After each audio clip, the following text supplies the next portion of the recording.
চূড়া হইলে কিন্তু আমাদের রাস্তাঘাট বিভিন্ন ব্যবসা বাণিজ্য বিভিন্ন প্রতিষ্ঠান গুলা কিন্তু বন্ধ হয়ে যায় এবং কি চলাচল রাস্তাগুলা এরকম ভাবে বৃষ্টিগুলা হয় যে আমরা দেখা গেছে হাঁটুর উপরে কিন্তু পানি উঠে যায়, কিন্তু হাঁটতে হইলে দেখা গেছে আমরা লুঙ্গি হিন্দি হাঁটতে হয়।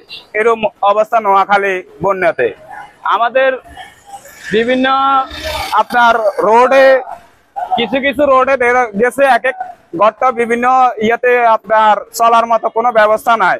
একটা গাড়ি তো চলতে হইলে আপনি দেখা গেছে অনিবার্য আপনি পড়ে যাবেন, ওরকম একটা অবস্থা। আমরা চাই যে নোয়াখালী বাসী সবার আশা যে অতি তাড়াতাড়ি, এখনো কিন্তু বর্ষা আসে নাই, নোয়াখালীর জন্য বিশেষ করে রাস্তা মেরামত করার জন্য। আমাদের অবস্থা খুবই করুণ, কারণ হইলো আমরা এখানে আছি, আমাদের অবস্থা দেখলে মানুষ চোখের পানি ফেলাই দিয়ে, বুঝলেন? আমরা এমন অবস্থার মধ্যে আছি যেটা ভাষায় প্রকাশ করা যায় না। বন্যাতে অফিস আদালত, রিক্সা চালক, দিন মজুরি, আমরা প্রতি বছরে বন্যা দুর্গত এলাকায় কষ্ট করতে হয়।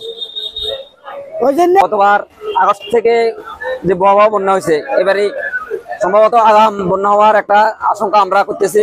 গতবারের অভিজ্ঞতা থেকে আমাদের এখনো অনেক কিছু শিকার বাকি আছে, এখনো অনেক সময় আছে। যদি সরকার সব দিক দিয়া যদি একটু নজর দেয়, বিশেষ করে আমাদের রাস্তাঘাট, খাল পরিষ্কার, খনন এসব বা আগাম মোকাবিলা করে, তাহলে হয়তো আমরা কিছুটা হয়তো পরিত্রাণ পেতে পারি।